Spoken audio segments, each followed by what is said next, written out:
Bonjour mes élèves, je suis Dindan Abdullah, enseignant d'informatique en retraite anticipée.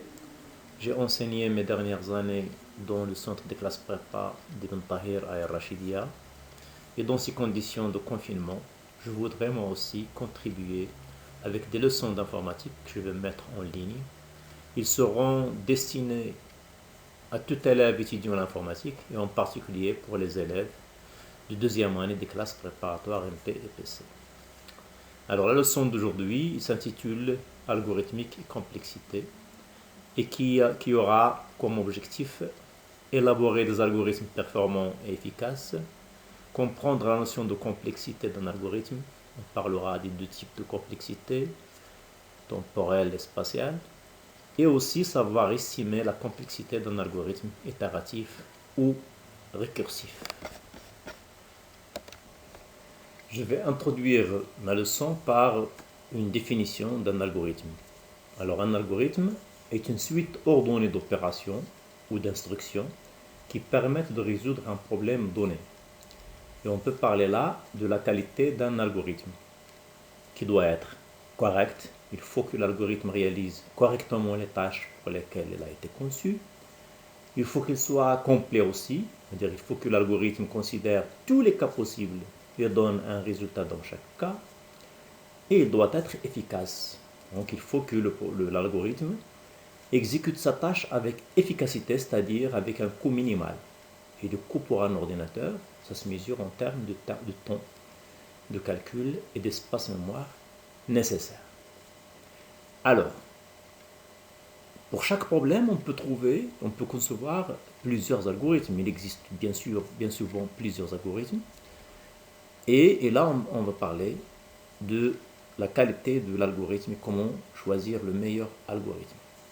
Il existe aussi des problèmes pour lesquels on a des algorithmes, mais qui restent comme informatiquement non résolus, parce que les temps d'exécution sont vite exorbitants. On cherche alors des heuristiques pour abaisser ces temps de calcul. Soit maintenant le problème suivant, calcul de la valeur d'un polynôme en un point x, c'est-à-dire on calcule p de x pour un x donné.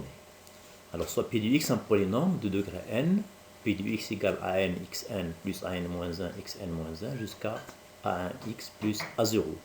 Alors bien sûr, chaque polynôme est défini et déterminé par ses coefficients. Donc on va supposer que les coefficients sont dans un tableau A ou dans une liste si on veut parler Python. Alors voilà trois variantes d'algorithmes, trois algorithmes différents. La variante 1, S égale 0 for I égale 0 jusqu'à n. Ici je parle Python mais ça peut aller avec tout langage. Donc I varie de 0 jusqu'à n. S égale S plus A de I fois x à la puissance I. Et à la fin, écrire S. Voilà une variante qui donne le résultat, qui donne P de x pour un x donné. La deuxième variante, S égale 0, P égale 1. Et pour I variant de 0 jusqu'à n, on calcule S égale S plus A de I fois P, puis P égale P fois x. Donc, on ne répète pas à chaque fois le calcul de x à la puissance I, mais on sauvegarde une puissance de x et dans l'autre passe, on multiplie par x pour avoir la puissance suivante. Donc, on va gagner bien sûr en termes de temps ici dans cette variante. Et à la fin, écrire S. La troisième variante, il exploite le schéma de Horner.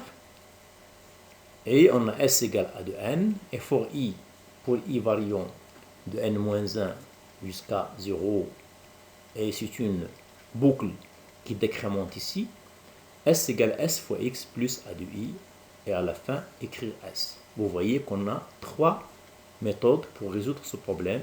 Ils sont toutes différentes. Et après, on pourra calculer normalement. On pourra choisir le meilleur lorsqu'on pourra calculer le temps d'exécution ou voir la complexité d'algorithme. Donc, chaque algorithme utilise deux ressources machines, le temps et l'espace mémoire. Et l'optimisation de l'efficacité en termes d'exécution va à l'encontre de l'optimisation en temps et en espace, les deux. Alors, il existe maintenant des méthodes rationnelles et rigoureuses pour évaluer l'efficacité en espace et en temps d'un algorithme. Et ce qui veut dire, ce qui signifie l'analyse de la complexité des algorithmes. C'est quoi donc la complexité d'un algorithme? On distingue deux types de complexité, la complexité temporelle et la complexité spatiale. La complexité temporelle en temps, c'est-à-dire en temps, c'est le nombre d'opérations élémentaires effectuées par un algorithme sur des données.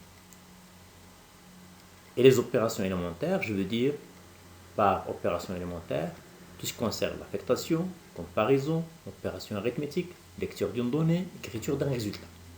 Donc le nombre de toutes ces opérations, ça donne la complexité temporelle. Elle se mesure essentiellement en calculant le nombre d'opérations élémentaires pour traiter une donnée de taille n. Donc, elle peut être exprimée comme une fonction de d vers n. À n, on fait correspondre f de n. Quant à la complexité spatiale, c'est-à-dire en espace mémoire, la complexité en mémoire donne le nombre d'emplacements mémoire occupés lors de l'exécution d'un programme. Et ici, il faut faire attention, il faut prendre en considération les mémoires, les variables statiques et les variables dynamiques. C'est-à-dire tout l'espace mémoire occupé par l'algorithme, on doit le prendre en considération. Et vous devez savoir aussi que la mémoire d'un ordinateur n'est pas illimitée. Mais dans ce cours, nous nous intéressons uniquement à la complexité temporelle. On aborde alors la complexité temporelle. On définit trois types de complexité qui sont la complexité au meilleur, c'est le plus petit nombre d'opérations qu'aura à exécuter un algorithme sur un jeu de données. Il y a aussi la complexité au pire, c'est le plus grand nombre d'opérations qu'aura à exécuter l'algorithme sur un jeu de données de taille fixée. Et la complexité en moyenne, c'est la moyenne des complexités de l'algorithme sur des jeux de données différentes, sur des n différents. Et notez bien que c'est l'analyse pessimiste ou au pire qui est généralement adoptée. Et en effet, de nombreux algorithmes fonctionnent la plupart du temps dans la situation la plus mauvaise pour eux.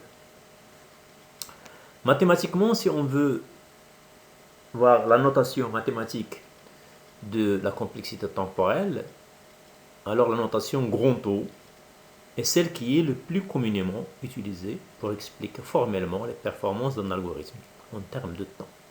Et on peut la définir comme suit. Alors supposons qu'on a calculé le nombre d'opérations d'un algorithme et on suppose que f de n est une fonction qui désigne le temps de ce calcul. On dit que f de n étant grand O de g de n, f de n égale grand O de g de n, si et seulement si il existe un n0 appartenant à n étoile, et c appartenant à r étoile plus, tel que f de n est inférieur ou égal à c fois g de n, quel que soit n supérieur à n0. Alors là, on dit que f de n égale grand O de g de n. Qu'est-ce que ça signifie? On dit que f est asymptotiquement majoré ou dominé par g. Pour toutes les grandes entrées, c'est-à-dire pour n supérieur ou égal à n0, on est assuré que l'algorithme ne prend pas plus de c fois g de n unité de temps. C'est une borne supérieure pour l'exécution de l'algorithme. Prenons maintenant l'exemple 1. Alors si f de n égale 3n plus 6, alors f de n est égal grand O de n. On va le démontrer. En effet, pour n supérieur ou égal à 2, on a, après un calcul très simple, 3n plus 6 est inférieur ou égal à 6n. On prend l'inégalité n supérieur ou égal à 2. Il suffit de multiplier par 3 pour avoir 3n supérieur ou égal à 6. Il suffit d'ajouter 3n, on aura 6n supérieur ou égal à 3n plus 6. Donc, on a la quantité 3n plus 6 et donc bornée à partir d'un certain rang, ici le rang c'est 2, par le produit de n et d'une constante. Ici la constante c'est 6. C'est pour cela on va dire que f de n est en gros est égal à grand O de n. Et on dira par suite que l'algorithme pour lequel on a calculé le nombre d'opérations et on a trouvé 3n plus 6, on dira que l'algorithme est de complexité grand O de n. Exemple 2. Si f de n est égal à n carré plus 3n, alors f de n est égal à grand taux de n carré. En effet, pour n supérieur ou égal à 3, on va trouver simplement que n carré plus 3n est inférieur ou égal à 2n carré. Donc, f de n est en grand taux de n carré. Exemple 3.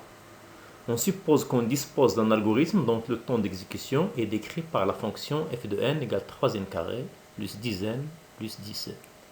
L'utilisation des règles de la notation grand taux nous permet de simplifier en f de n égale grand taux de n carré. On va le vérifier, on va voir comment. Pour n égale 10, on va prendre n égale 10. Nous avons le temps d'exécution de 3n carré, c'est 3 fois 10 au carré divisé par 3 fois 10 au carré plus 10 fois 10 plus 10 pour trouver le résultat en pourcentage. Ça donne 73,2%. Remarquez la dominance de 3n carré, de ce terme. Le temps d'exécution de 10n, c'est 10 fois 10 sur 3,10 au carré plus 10 fois 10 plus 10 égale 24%. Le temps d'exécution de 10, c'est 2,4%. Le poids de 3n carré devient encore plus grand quand n égale 100, soit 96,7%. Donc on peut négliger les quantités 10n et 10. Ceci explique les règles de la notation grand taux. Essayons maintenant de calculer la complexité temporelle pour quelques algorithmes. Des exemples. Donc le premier algorithme, a égale 0, pour i variant de 1 jusqu'à n. Excusez-moi ici, je ne travaillais pas en Python, mais ça c'est vrai pour tout langage. Comme j'ai dit, donc ici pour Python, il va prendre une valeur de 1 jusqu'à n, même si on a n plus 1 ici comme porte supérieure. Donc i variant de 1 jusqu'à n, et j variant de 1 jusqu'à 2n, on a a égale a plus 1. Donc l'opération qui se répète, c'est a égale a plus 1, qui contient deux opérations. Pardon, l'instruction qui se répète, c'est a égale a plus 1, il contient deux opérations, une affectation et une opération d'addition. Donc calculons le temps d'exécution pour cet algorithme. F de n égale 1 plus n fois 2 fois n fois 2. Ça donne 1 plus 4n carré, qui est toujours supérieur ou égal à 5n carré, quel que soit n supérieur ou égal à 1. Donc il existe un couple n0c appartenant à n étoile fois r étoile plus, n0 égale 1 et c égale 5, tel que quel que soit n supérieur ou égal à n0, on a f de n est inférieur ou égal à c fois n carré, ce qui implique que f de n est égal à grand taux de n carré. Par suite, cet algorithme est de complexité grand taux de n carré. Et remarquez ici qu'il s'agit de deux boucles imbriquées, parce qu'on va voir par la suite que lorsqu'on aura deux boucles imbriquées, c'est pratiquement toujours la complexité, c'est grand taux de n carré.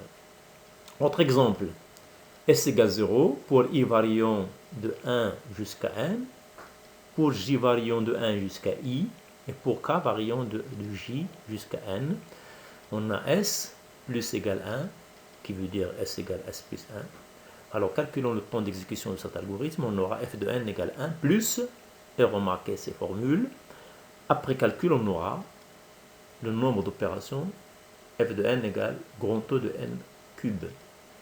Sachant bien que la somme de i égale 1 jusqu'à n de i carré égale n fois n plus 1 fois 2n plus 1 de tout sur 6. Dans ce tableau, je vais vous présenter des classes de complexité. Alors les algorithmes usuels peuvent être classés en un certain nombre de grandes classes de complexité. Les complexités les plus utilisées sont donc grand taux de 1, c'est constante, lorsqu'on a un nombre d'opérations qui ne dépend pas d'une variable n. Donc le temps d'exécution ne dépend pas des données traitées, donc c'est constant. Grand taux de log de n, c'est logarithmique. Couper un ensemble de données en deux parties égales, puis couper ses moitiés en deux parties égales, etc. Donc on trouve toujours des algorithmes comme ça. Par exemple, l'exemple le plus frappant, c'est la recherche dichotomique. On a aussi des complexités sous forme de grand taux de n, c'est linéaire. Parcourir un ensemble de données par exemple, remplir une liste, bien afficher les données d'un tableau. L'augmentation linéaire du temps d'exécution quand le paramètre croît. Si le paramètre double, le temps double, donc c'est linéaire. Grand O de n log de n, c'est quasi linéaire. Couper répétitivement un ensemble de données en deux et combiner les solutions partielles pour calculer la solution générale. On a aussi des complexités en grand O de n carré, quadratique. On a des complexités en grand O de n à la puissance p, polynomiale. Et on a aussi des complexités exponentielles, grand O de 2n, générer tous les sous-ensembles possibles d'un ensemble de données, et grand O de n factoriel. Donc ça, ce sont des classes de complexité. Et on voit là quelques propriétés. Alors, grand O de f de n plus grand O de g de n, ça donne grand O de max de f virgule g. Grand O de f fois grand O de g, c'est grand O de f fois g. Et aussi, je vous donne aussi quelques règles de calcul de complexité. Donc les opérations élémentaires telles que l'affectation, le test, un tableau, opération logique, arithmétique, lecture ou écriture d'une variable simple, c'est toujours en grand O de 1, ce sont des opérations élémentaires. L'instruction conditionnelle if, on prend le maximum entre le alors et le sinon, donc on compte le nombre d'opérations qui sont dans le alors et on compte celles qui sont dans le cas contraire, le sinon, et on prend le max.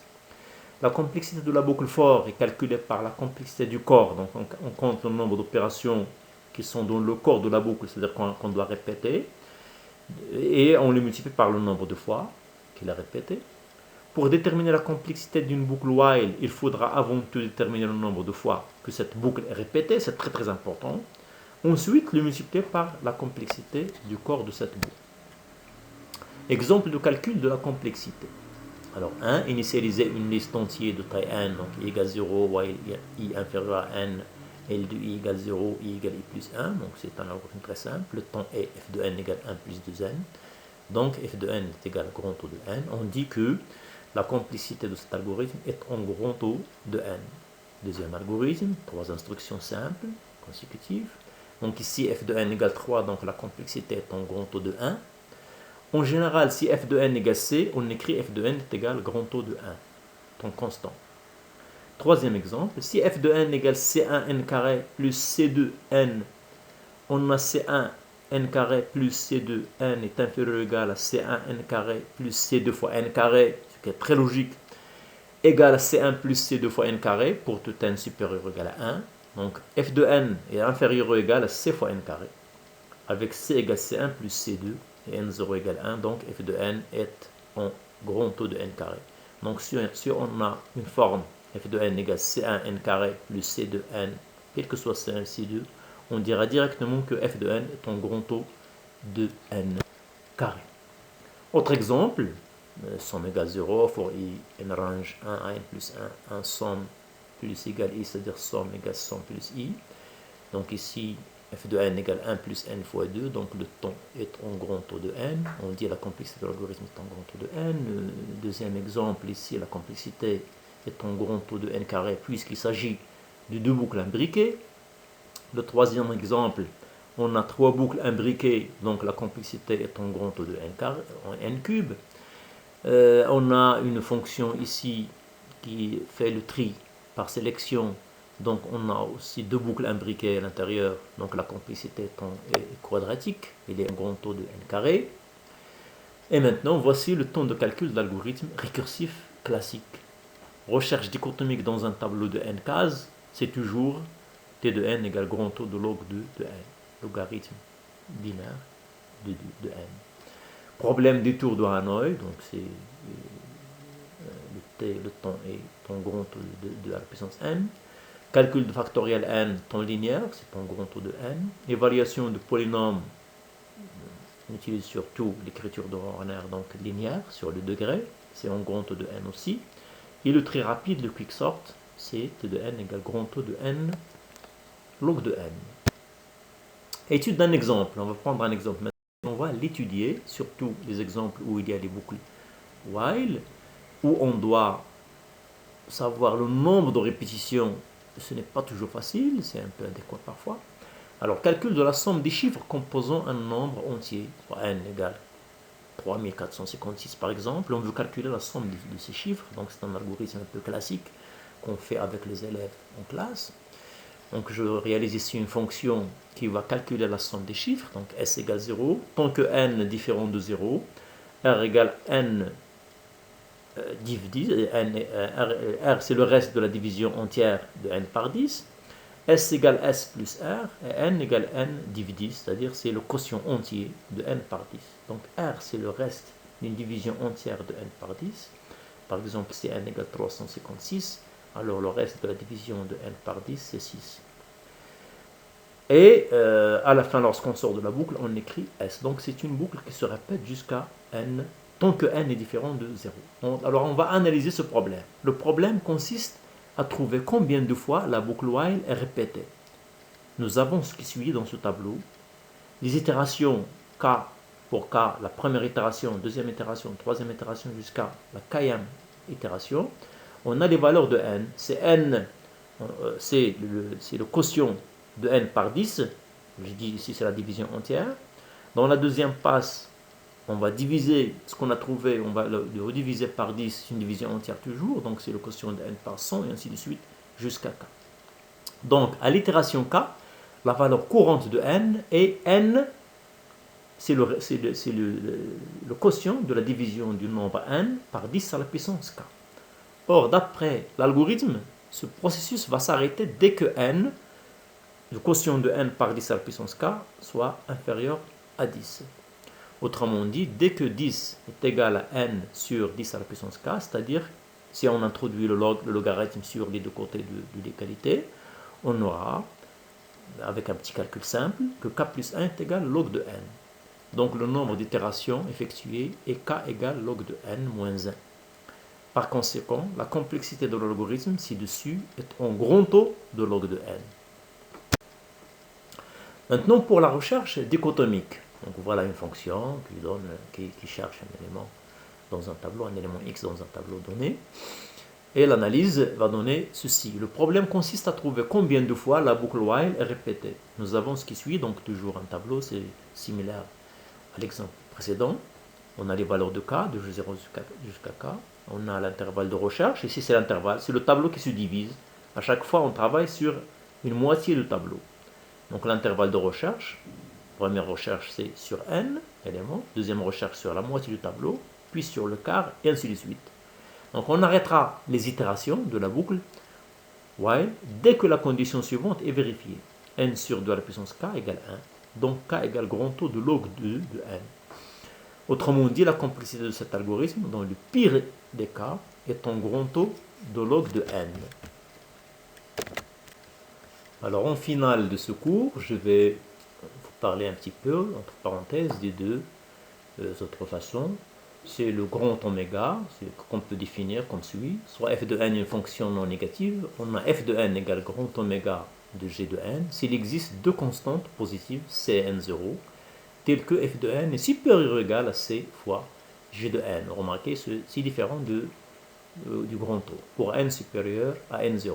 La signification, c'est pour de grandes entrées, l'algorithme nécessite au moins c fois g de n état. C'est une borne inférieure.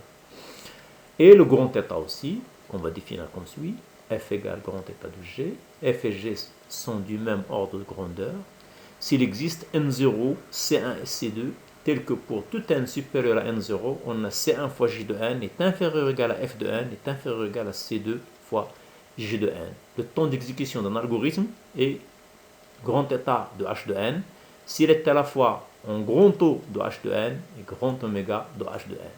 Lorsque le grand taux et le grand oméga d'une fonction coïncident, on utilise alors la notation grand état. Alors, et comme ça, je finis mon cours, et bon courage à vous tous. Et la seule méthode pour comprendre et mémoriser ces concepts, il faut faire beaucoup d'exercices.